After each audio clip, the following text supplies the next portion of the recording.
বন্ধুরা, তোমাদের মাঝে নতুন একটি লাগালাগির গল্প নিয়ে চলে আসলাম।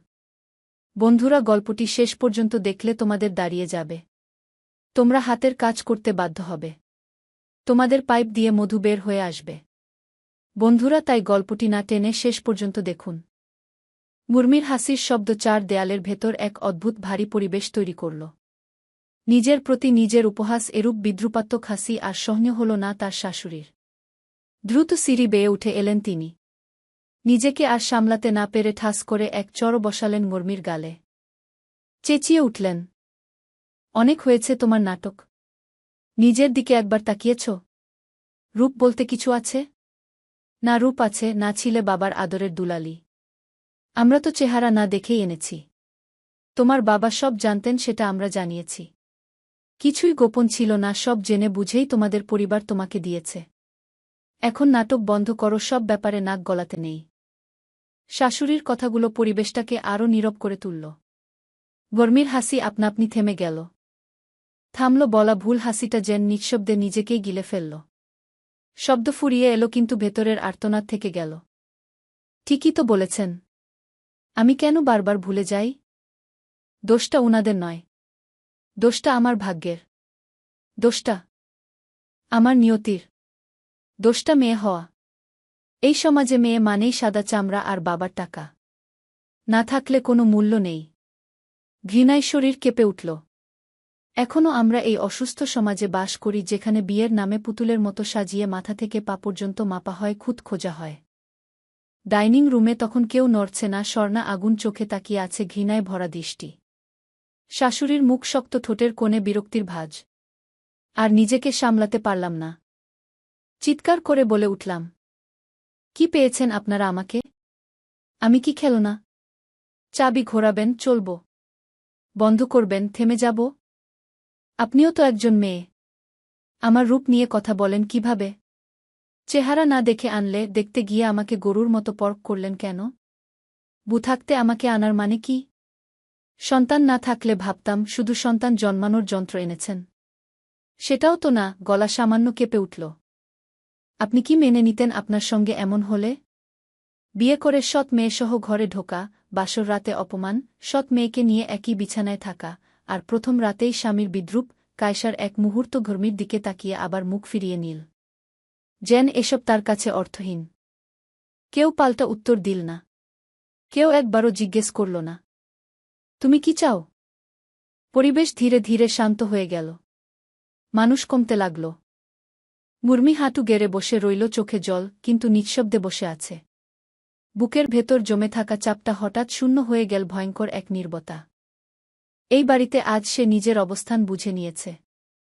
এখানে কেউ কারো না। শূন্য দৃষ্টিতে মেইন দরজার দিকে তাকালো গর্মি। বড় আপু আর দুলাভাই দাঁড়িয়ে, হাতে নানা সামগ্রী। প্রথমবার কুটুমবাড়িতে আসা। আনতেই হয়। লোক দেখানোর দায়িত্ব বলে কথা। আচ্ছা, তারা অবাক কেন? সব তো জানা ছিল। জেনে শুনেই তো পাঠানো হয়েছে। ঠোঁট কেঁপে উঠল ধর্মীর। ধীরে উঠে দাঁড়িয়ে কারো দিকে না তাকিয়ে ঘরের ভেতর ঢুকে গেল। সবকিছু নীরবে পর্যবেক্ষণ করছিলেন আরেকজন। বাড়ির বড় কর্তা, এমদাদ দেওয়ান, কায়সারের বাবা। দীর্ঘশ্বাস ফেলে ফিরতে গিয়ে দরজায় বুমার বড় বোনকে দেখে অপ্রস্তুত হয়ে পড়লেন। লজ্জিত ভঙ্গিতে এগিয়ে এলেন। বসালেন, আতিথেয়তায় কোনো ত্রুটি রাখলেন না। ভেতরে ভেতরে উৎকণ্ঠা, পাছে বৌমা না কিছু করে। শেষমেশ এমদাদ হক বুয়াকে ডেকে পাঠালেন। তাদের বুমার ঘরে নিয়ে যেতে বললেন। গর্মির সামনে মাথা নিচু করে বসে আছে সাগরিকা।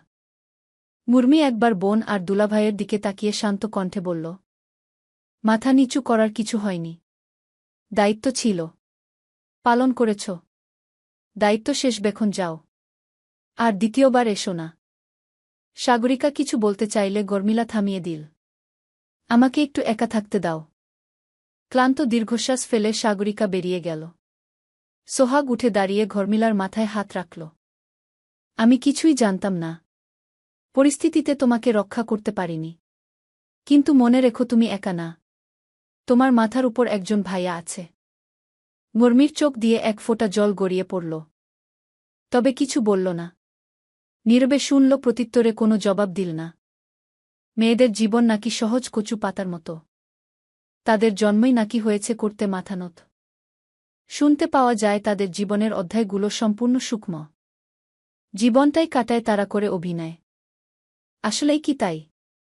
তাদের জীবন সম্পর্কে আমরা কজন জানতে চাই? মেয়েদের সম্পর্কে আজ না হয় আমি বলি। আমরা কত অভিনয় করে সমাজে চলি। উচ্চস্বরে হাসতে মানা বলেন গুরুজন। মনের কষ্টে কাঁদতে হলেও মানতে হয় নিয়ম। তাই তারা হাসি আটকায়, কাঁদে নীরবে। সেই কান্নাতে কষ্ট কি তাদের দূর হয় সহজে? জন্ম হয় বাবার ঘরে, বড় হয় কত আদরে। হঠাৎ শুনতে পায় এটা তাদের আসল ঘর নয়। কষ্ট হলেও যেতে হবে মা বাবাকে ছেড়ে। কাঁদতে কাঁদতে যেতে হবে উইয়ের সুর ঘরে। নিজের বলতে নেইকো ভাই তাদের কোনো বাড়ি। ভাগ্য তাদের সহায় নয় কারণ তারা নারী। ফারজানা সিদ্দিকী। মা বাবার কি একটু কষ্ট হলো না আমাকে এরকম পরিস্থিতিতে ফেলতে? মা বাবারা বুঝি এমন হয় মনে ভাবছিল মুরমি। মাম্মা। মিমির কণ্ঠে চমকে উঠল সে। মেয়েটা সামনে এসে হাত ধরে টানছে। পারলাম না, মুখ ফিরিয়ে নিতে বসে পড়লাম। কখন বসে পড়লাম বুঝতেই পারিনি। নরম হাত দুটো চোখের জল মুছে দিচ্ছে। আঙুল তুলে বলছে, গুড গার্লরা কাঁদে না। আর কাঁদলে ভূত আনব। হাসি আর কান্না একসাথে এসে পড়ল। জড়িয়ে ধরলাম ওকে। এত নিঃসঙ্গতার ভেতর এক অপ্রত্যাশিত সঙ্গী। জড়িয়ে ধরে নিজের সম্পূর্ণ উদাসীনতা মুছে ফেলার চেষ্টা। কিন্তু এভাবে বসে থাকার সময় নেই। জানতে হবে আমি কেন এখানে? থাকতে কেন আমি? কি উদ্দেশ্য? এই চোরাবালির সংসারে দম বন্ধ হয়ে আসছে। কোনোভাবেই এখানে আবেগের বশে নিজের অস্তিত্ব বিলিয়ে দেয়া যাবে না। তখনই পেছন থেকে কায়সারের কণ্ঠ ভেসে উঠল। সৎ মেয়ে বলে মুখে ফেনা তুলা কচি সৎ মায়ের একই রূপ। কায়সারের বিদ্রূপে বিশেষ পাত্তা দিল না মুরমি। মিমিকে সামনে এনে বলল, যাও, মাম্মার কাজ আছে। মেয়েটি শান্তভাবে চলে গেল। মিমি ঘুরে তাকালো সেই দিকে, চোখে এবার প্রখরতা। আমি ভেঙে পড়তে পারি, মানিয়ে নিতে পারি। তবে আমি আমার সেই জেদ বাচ্চার উপর ফেলব না। এখানে ও সম্পূর্ণ নির্দোষ। দোষ যদি থেকে থাকে তাহলে সেটি আপনার। বরং ওর ভাগ্য খারাপ আপনার মতো বাবা পেয়েছে। বাইরে বৈরী হাওয়া আরও জোরে বইতে লাগল। এই হাওয়াতে আমি এক নীরব যুদ্ধে নামালাম। টিকে থাকার লড়াই। আমাকে অবলা ভাববেন না। আমি পরে গিয়ে আবার নিজে থেকে উঠতে জানি। ইট মারলে পাটকেল অবশ্যই খাবেন।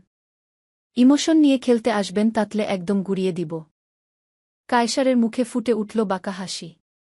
সামনে এসে সামান্য নিচু হয়ে বিদ্রুপাত্মক কণ্ঠে বলল, আমি কায়সার দেওয়ান। তোমারই তো পতির অমঙ্গল করা কিন্তু ভালো ম্যানার্স না। আল্লাহ পাপ দিবে। উনার এমন কথায় গা জ্বলে উঠল। একবার শান্ত দৃষ্টিতে তাকিয়ে বাইরে চলে যাচ্ছিলাম। কায়সার পিছন থেকে চেঁচিয়ে বলল, শুনো কচি বু, চোখের দেখা সব সত্যি নয়। শস্যের ভিতরেও কিন্তু ভূত থাকে। মুরমিলার পায়ের গতি হঠাৎ থমকে গেল।